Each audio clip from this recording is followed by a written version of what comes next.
Ya, Assalamualaikum warahmatullahi wabarakatuh. Video kita kali ini kita akan membahas persoalan beam atau juga shaft poros yang dikenai beban bending, beban lengkung.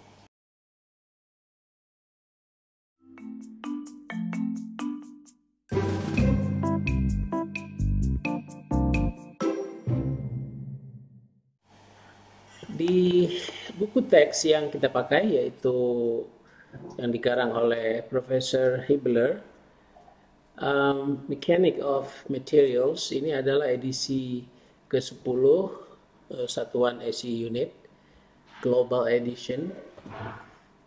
Yang berminat ini bisa dibeli di toko buku online tersedia. Ada di bab 6 ya, di chapter 6. Sedangkan sebelumnya kita sudah belajar axial loading, itu ada di chapter 1. Dan seterusnya mungkin kalau torsion itu chapter 5. Nah, sekarang bagaimana kalau beam atau shaft dikenai beban bending? Ya, kita tahu dalam komponen mesin, ya, struktur misalnya, banyak beban yang bisa dikenai ya. Jadi misalnya sebuah poros bisa jadi beban bending, apakah dari berat konstruksi, dari gaya-gaya yang bekerja dari elemen mesin yang dipasang di sana, seperti ada roda gigi, ada puli, dan lain-lain. Nah, tapi bisa juga terjadinya torsi atau torsion yang diakibatkan oleh transverse daripada daya dan putaran, kita tahu. Jadi dari poros input ke poros output melalui coupling misalnya, ini akan terjadi gerakan awal ya, itu terjadi torsi. Dan kita tahu bahwa akibat torsi ini akan menghasilkan tegangan geser pada poros. Apa yang terjadi pada beam atau poros yang ya dikatakan beam ya, karena kalau ini sumbu aksial, bebannya adalah yang tegak lurus. Jadi kita tidak bicara lagi yang aksial, tapi yang tegak lurus. Sehingga nanti yang terjadi adalah tegangan tegangan tarik atau tekan, tentunya dia akan bekerja sesumbu dengan beam atau poros itu, walaupun beban yang bekerja itu tegak lurus. Oke, tanpa berlama-lama, mari kita mulai pembahasannya. Oke, kita mulai. Pertama kita harus memulainya dari subjek ya. Subjek di sini adalah beam ya, atau shaft. Jadi kalau ini beam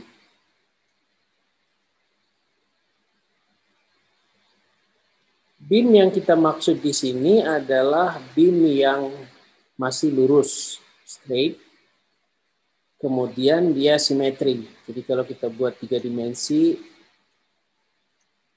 dengan penampang ini ya, penampangnya B kali H. Jadi kita sumbu simetrinya kita bisa lihat di sini. Oke. Jadi sumbu katakan ini sumbu X ya, ini sumbu Y. Dan sini sumbu Z.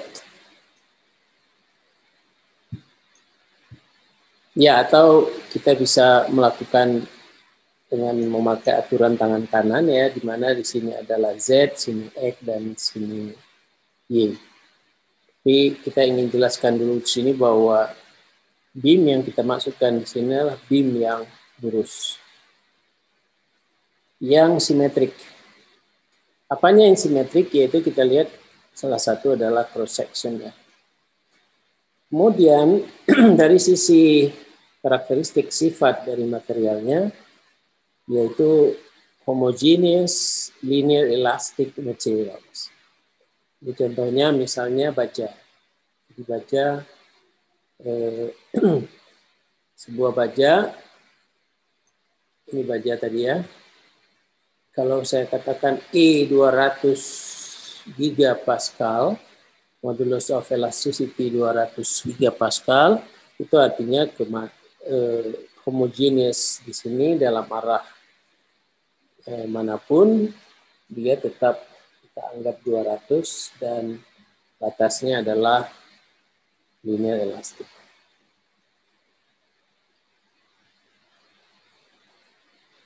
Ya, itu dari sisi subjek, dalam hal ini beam atau poros. Disturbance dalam hal ini adalah beban bending. Jadi beban bending, katakan tadi misalnya ini tumpuan, ya, di sini roll, di sini roll, ini tumpuan. Jadi ini simply supported beam. Maka bebannya adalah beban bending. Say this one, P. Ya.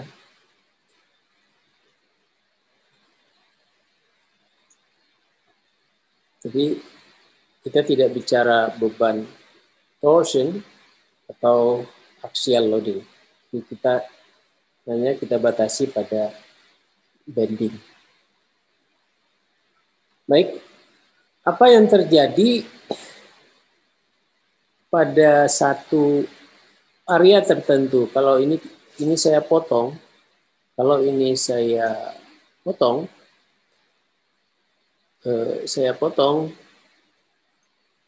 sini, maka akan ada internal shear dan internal moment.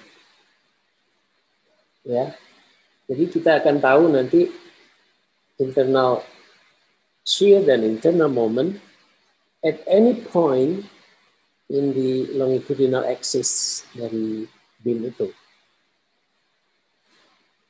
Nah, tujuan akhir kita adalah menghitung berapa besar tegangan tarik akibat bending. Jadi kalau ini arah X, ini sumbu X, maka kita tahu ini akan terjadi, katakan ya, ini terjadi lendukan, ini akan tertekan dan di sini akan tertarik. Di ini plus, ini min, ini min. Sigma X. Yeah, actually, we want to calculate sigma X, either plus or minus, tensil atau tarik. Itu tujuan akhir kita. Ini supaya clear dulu. Nah, kita review sedikit bahwa beam ditumpu dengan berbagai jenis tumpuan. Ini misalnya tipe simply supported beam, ini ya fixed di ujung, ini kita sebut dengan cantilevered beam. Kemudian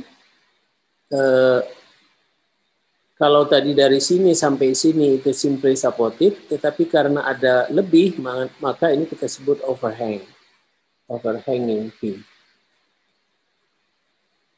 Nah, soal atau masalah yang ada di lapangan tentu bermacam-macam pembebanannya, kita harus lihat. Jadi disturbance di sini adalah ada gaya bending P terpusat ya.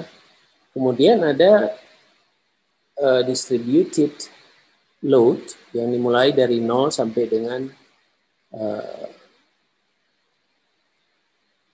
W0 ya, W0 atau W0 di sini.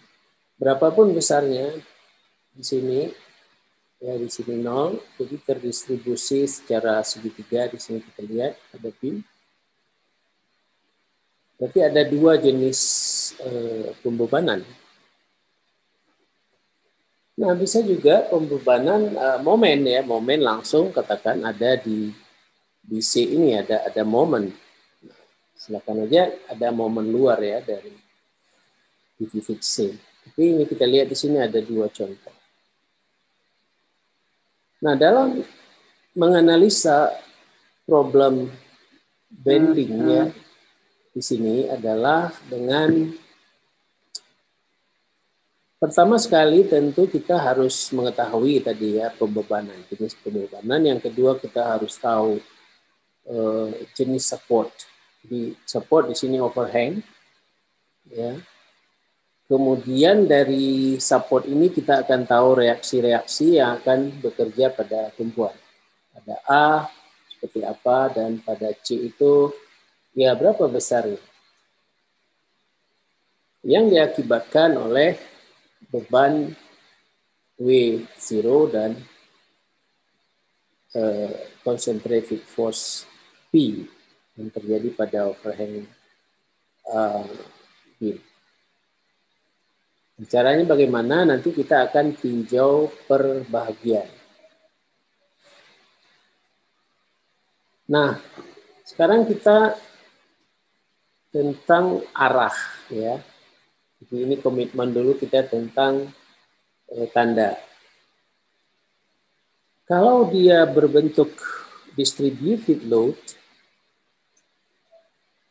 ya, maka positif eksternal itu kalau seperti ini. Kalau seperti ini, artinya ke atas. Positif, ini kalau ke bawah negatif. Kalau dia geser, kita lihat. Kalau seperti ini, ya pasangannya seperti ini adalah positif. Kalau sebaliknya berarti negatif. Sebaliknya berarti negatif. Momen kalau seperti ini positif, ya positif. Kalau sebaliknya maka dia akan negatif. Sebaliknya dia akan negatif. Ini satu konvensi yang harus kita sepakatin dulu sehingga nanti dalam menyelesaikan soal-soal kita akan mengikuti konvensi yang sudah kita pakai ini. Nah, di dalam textbook di sana ada procedure for analysis. Jadi ada bagaimana prosedur ya dalam menganalisa soal-soal seperti ini. Yang dimulai dengan support reaction. Tadi sudah saya jelaskan. Kemudian, nah di sini kita perlu mencari fungsi, ya fungsi dari gaya geser dan momen. Kenapa kita perlu cari fungsinya? Karena kita harus potong nanti pada daerah X ya sepanjang sumbu berbahagian. Sehingga kita bisa dapatkan satu persamaan umum. Ya. Kemudian baru kita menggambarkan momen dan diagram momen dan diagram geser. Dari sana kita tahu nanti bahwa pada momen maksimum itu terjadi pada saat momen geser gaya gesernya itu sama dengan 0. Ini kita lihat nanti ada contoh misalnya. Nah, setelah dapat momen diagram, kita akan tahu berapa besar maksimum stres yang terjadi. Ya, nanti kita akan bisa hitung dengan momen maksimum ya dikali C dibagi dengan I, di mana I per C ini sama dengan Z, itu disebut dengan section modulus. Itu sangat tergantung kepada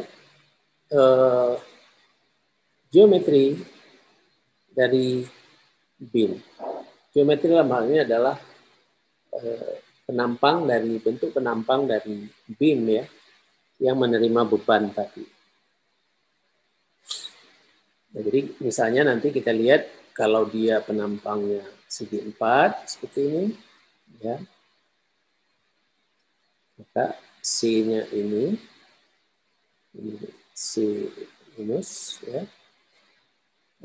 Lalu kalau ini B, ini H, bebannya ada di sini, maka nanti kita bisa tahu bahwa I sama dengan 1/12 BH pangkat 3. Ya, itu nanti kita akan lihat aplikasinya di contoh. Bagaimana kalau misalnya penampangnya bulat? Kalau penampangnya bulat, maka kita tahu ini adalah R, ya.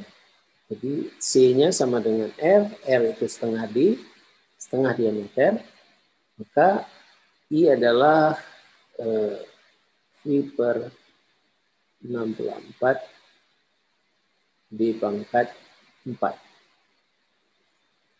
Ya, jadi C-nya sama dengan setengah B. Jadi kalau ini C-nya sama dengan setengah H. Setengah. Ya, yang bagian atas dan bagian bawah. Kenapa perlu atas dan bawah? Karena tadi kita sebutkan bahwa kalau di atas itu mengalami compressive stress dan di bawah akan mengalami tensile stress. Bagaimana kalau bentuknya segitiga, ya kan? Seperti 36 BH pangkat 3. Bagaimana kalau dia hollow, ya? Bagaimana kalau profil? Jadi berbagai macam bentuk beam ini tentu kita harus cari di tabel. Kalau dia sudah profil, kita harus cari ke profil untuk mendapatkan berapa C plus dan C minusnya dan berapa besar momen inersia yang terjadi. Nah itu, jadi saya kira cukup jelas. Kita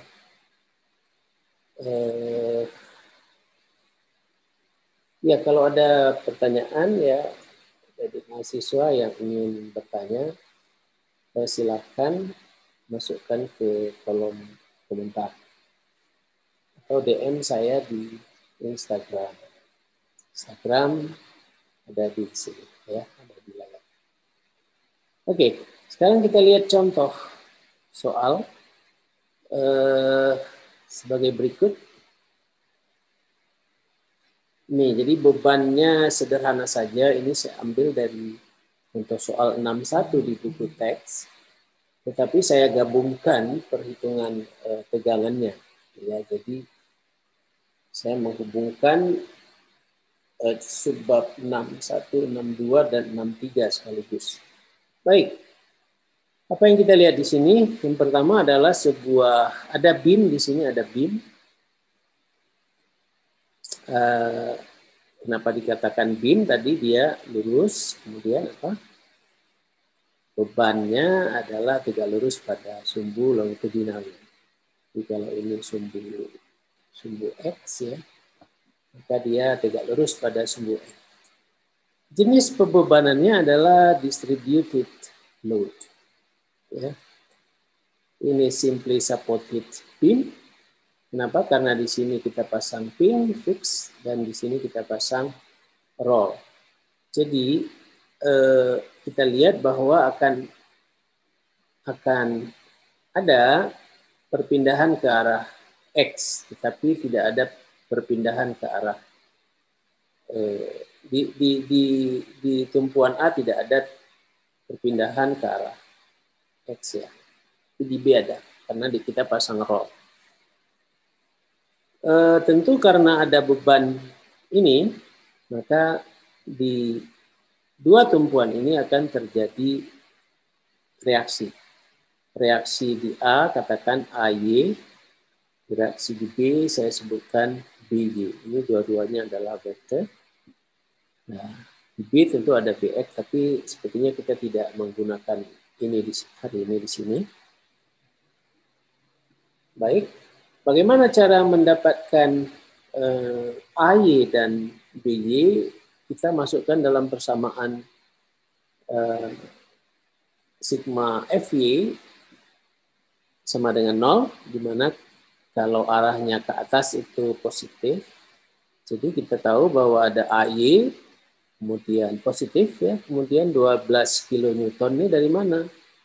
Kita merubah 3 kilonewton per meter kali 4 meter, itu distributed load-nya 3 kilonewton per meter kali 4 itu menjadi gaya konsentrasi sebesar 12 kilonewton. Jadi 12 kilonewton tambah BY, karena BY juga arah ke atas positif, maka AY tambah BY sama dengan 12 kilonewton. Jadi ini kita dapatkanlah ini sebagai sebuah persamaannya dengan dua variabel yang tidak kita ketahui. Nah, berapa AY dan BY ini kita bisa menghitung dengan sigma. Salah satu ya bisa dipakai di B maupun di A. Saya menggunakan sigma MA di sini, 0, artinya saya jepit di sini, sehingga yang bekerja adalah gaya terpusat 12 kilonewton. Karena tadi kita sepakat kalau CCW, counter clockwise, itu positif, sedangkan ini adalah CW, maka dia negatif, jadi minus 12 kali lengan gayanya 2 ditambah BY. BY adalah CCW, maka plus lengan gayanya 4 itu equal to 0, maka 4 BY sama dengan 24, kita bisa peroleh BY sama dengan 6 kilonewton. Nah, kita bisa, kalau ini BY 6, AY berarti 12 kurang BY, jadi kita dapatkan AY 6 kilonewton. Ya, sebenarnya dengan melihat gambar saja kita tahu, karena ini kan terbagi 2 sama besar ya. Nah, tetapi bagaimana nanti kalau bebannya ada beberapa beban terpusat atau beban terbagi ratanya hanya seperempat, separuh, kita harus menggunakan prinsip itu, ya, prinsip ini untuk memudahkan. Baik, sekarang kita perlu mencari persamaan momen geser dan persamaan gaya geser, ya, fungsi X. Ya, kita lihat, kita potong, katakan kita potong di sini, ya, X-nya itu kita potong di sini, inilah dia, kita potong di sini. Sorry. Iya. Bentar ya, ini baterainya. Baterainya ada. Oke, katakan kita potong di sini. Baik, kita potong di situ sepanjang X, ya, sepanjang X ke sini. Inilah dia X. Maka kita tahu reaksi pada tumpuan A tadi 6 kilonewton. Kemudian kalau ini kita potong, apa yang terjadi? Kita udah belajar di bab 1 kan, yaitu ada gaya geser V dan ada momen M. Ya, ada momen M. Kemudian kalau ini X, berarti kita harus tahu panjang ini X, berarti nih hanya porsinya segini ya. Berapa beratnya ini? Gaya terpusatnya berapa? Nah, ini dia di sini kita harus hitung. Yaitu 3 X ya. 3X. Kenapa X? Kenapa 3? Ya, kenapa 3? Karena intensity load-nya, load intensity-nya 3 kN per meter. Jadi 3 kali panjangnya adalah X, itulah yang bekerja pada titik tengah yang menjadi concentrated load. Ya, jadi X per 2 ini adalah titik tengah dari concentrated load. Jadi bayangkan kalau nanti bebannya segitiga, ya.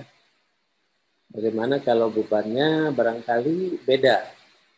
Bisa jadi bebannya itu, saya ganti. Jadi kalau bebannya ini beam, ya, bebannya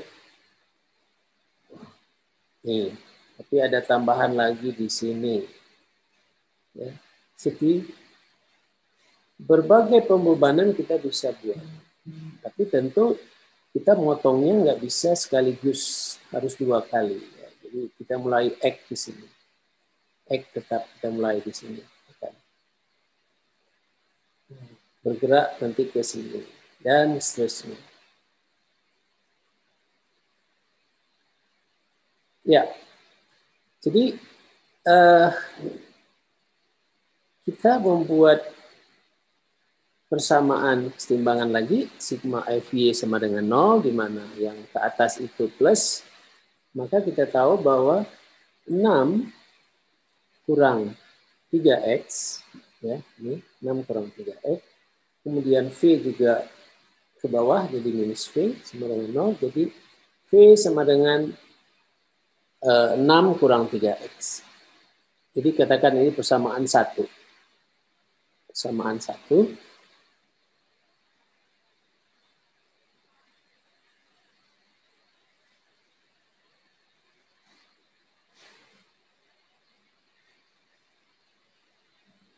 Ya, ini persamaan 1. Kemudian sigma momen ini sama dengan 0. Ya, kita tahu 6 kali X. 6X minus, ya, karena CW. Minus 6X minus 3X. Ya. 3X kali berapa? Jaraknya ini setengah, ya. 3X kali setengah. Setengah apa? Setengah X. Atau X per 2. Ditambah M. Ya, kenapa M-nya plus? Ya, karena CCW. Nah, ini. Jadi, oke. Sekarang kita lihat berarti M sama dengan 6X kurang 1/2 X kuadrat. Oke, sebentar, ada yang salah. Oh, ini berarti 3 itu berarti CCW. Oke.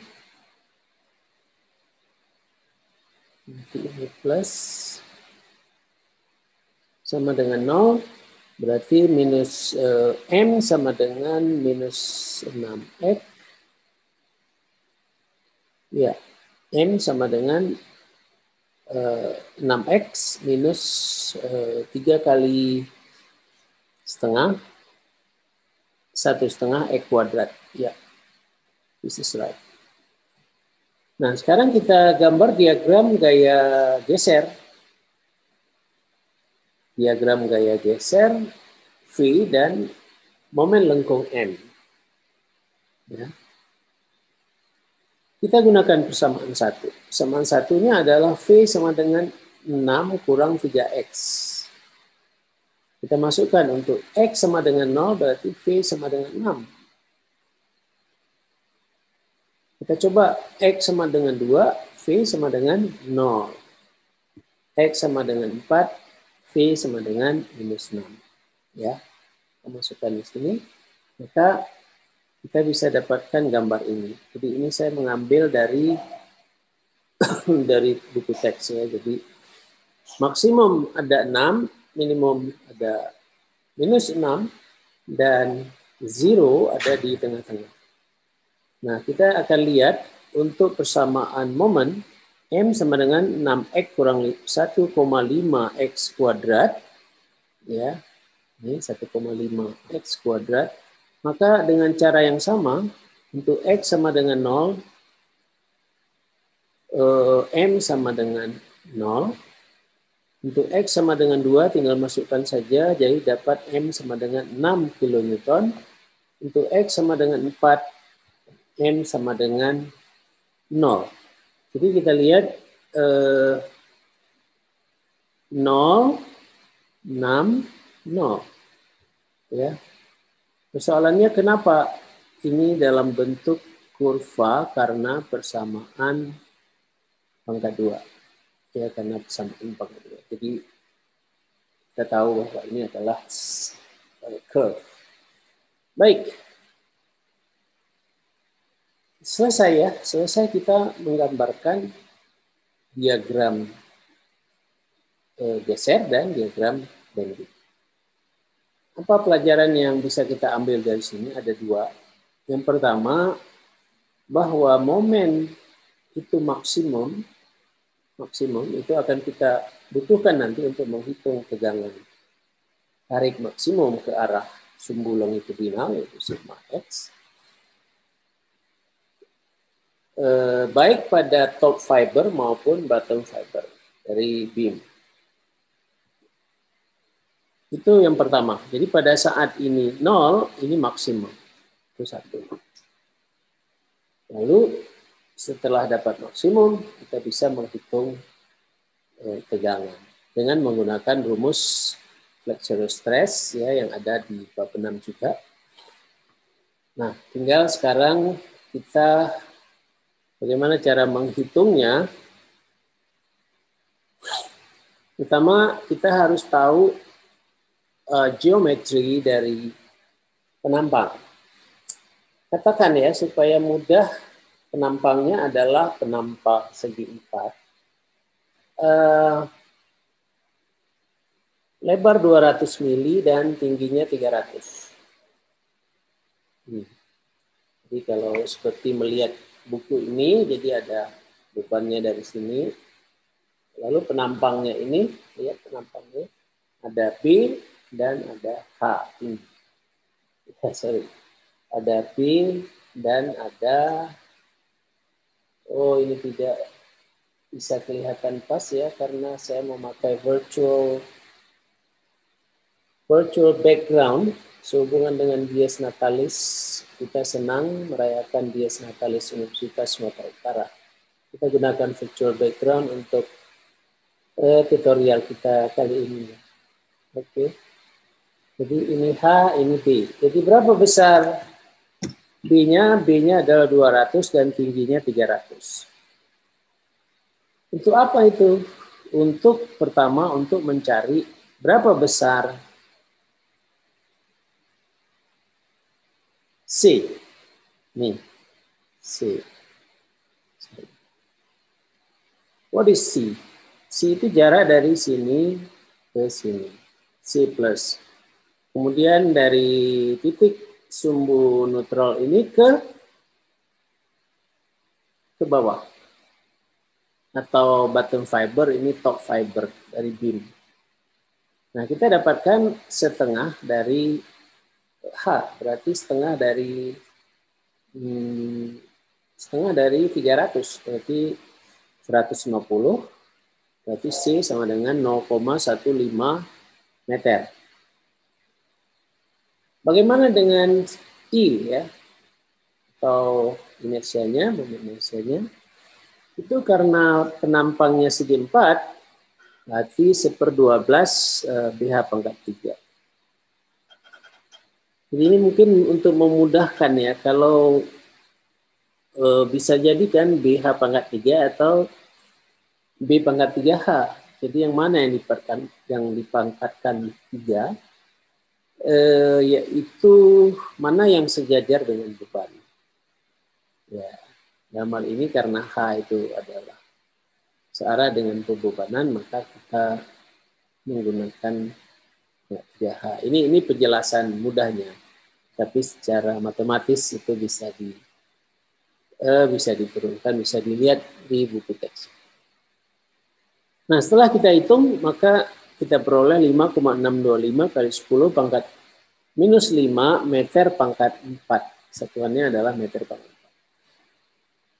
Oke, kalau begitu maksimum bending stress-nya kita sudah tahu, yaitu tadi berapa? Maksimum bending yaitu pada harga V sama dengan 0, yaitu 6 kilonewton. 6 kilonewton. 6 kilonewton berarti 6.000 newton. Nih, 6.000 newton kali C-nya 0,15 dan I-nya 5,625 kali 10 pangkat 5 meter pangkat 4, meter pangkat 4. Maka setelah kita hitung itu 160 kali 10 pangkat 5 Newton per meter kuadrat. Ini Pascal, kita rubah menjadi megapascal, berarti sama dengan 16 megapascal. 16 megapascal itu terjadi plusnya di sini. Dibalikan. Ini yang plus, ini yang plus. Jadi sigma X sama dengan 16 megapascal di titik ini, dan sigma X sama dengan minus 16 megapascal di titik ini. Jadi ini di sini dan ini ada di sini. Nah, barangkali kita perlu mengetahui apakah konstruksi ini aman atau tidak. Maka nanti ada di bab selanjutnya tentang failure theories. Karena ini beban statik, kita bisa memakai apakah kita menggunakan distortion energy theory atau maximum shear stress theory. Why? Karena steel ya, yang tadinya kita anggap dia adalah homogeneous, linear elastic. Jadi kita bisa menggunakan teori distortion energy theory atau maximum shear stress theory. Jadi bukan Tresca ya, atau bukan maksimum normal stress theory. Dalam hal ini saya kira silakan kalau ada para mahasiswa yang ingin menghitung apakah konstruksi ini aman atau tidak, gunakan salah satu dari failure theory yang tadi saya sebutkan, silakan. Kemudian untuk mahasiswa yang mengambil kuliah MKB, ya, MKB itu adalah mekanik kekuatan, mekanika kekuatan bahan, atau MKM, mekanika kekuatan material, karena ini bisa jadi di universitas lain, mungkin istilahnya beda, tapi kita udah sepakat ya, mau MKB, mau MKM itu maksudnya itu sama. Silakan berlatih dengan soal-soal yang ada di buku teks agar lancar, dan jangan lupa sekaligus menghitung tegangan yang terjadi. Jadi kita belajar itu tidak per section, tetapi kita belajar sekaligus sampai komplit ya.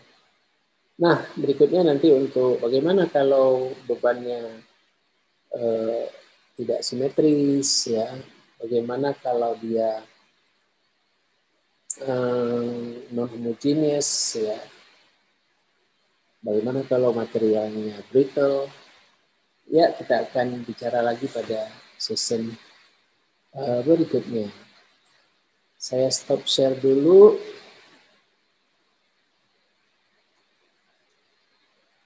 Ya, kelihatan ya layar backgroundnya ini adalah Dies Natalis Universitas Sumatera Utara ke-69. Ya, saya bangga menggunakan ini sebagai virtual background karena kita sedang memang merayakan Dies Natalis USU ke-69. Bagaimana kira-kira bisa dipahami, ya, terutama mahasiswa yang dimanapun Anda berada yang mengambil mata kuliah ini. Prinsipnya kalau boleh saya simpulkan, pertama ya kuasai dulu jenis tumpuan. Jadi jenis reaksi tumpuan.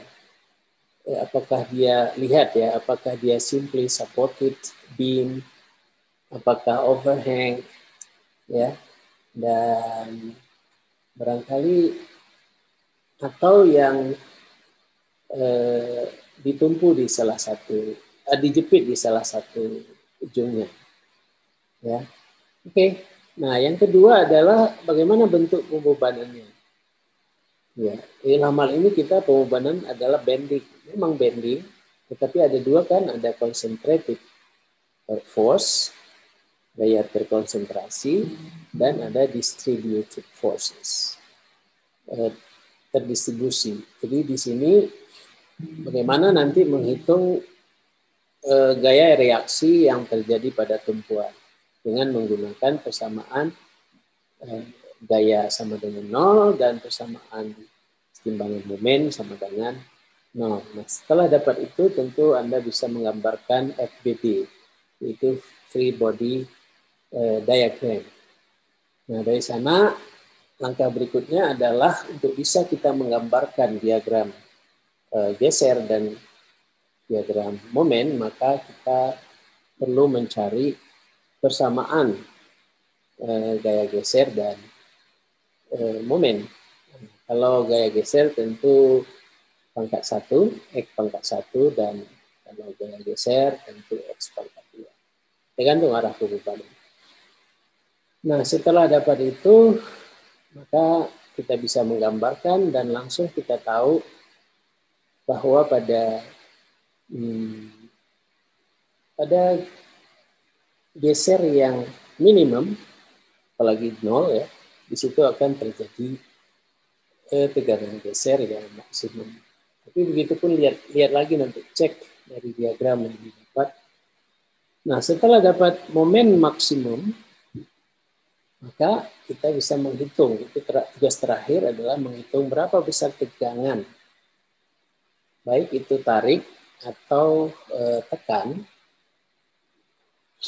yang terjadi pada critical location, dalam hal ini pada momen yang maksimum. Nah, kita perlu tahu tadi ada C dan ada harga I. Ini juga berlatih dengan berbagai bentuk penampang, ya. Saya kira mudah aja kan. Nah, tinggal berlatih dan tekun berlatih, itu saja. Demikian pertemuan kita pada kali ini. Kalau ini bermanfaat ya jangan lupa silakan subscribe dan banyak sebarkan ke teman-temannya supaya ilmu yang bermanfaat ini menyebar dan Anda juga akan mendapat pahala amalun salihat dari kegiatan kita ini. Demikian saja saya akhiri. Assalamualaikum warahmatullahi wabarakatuh.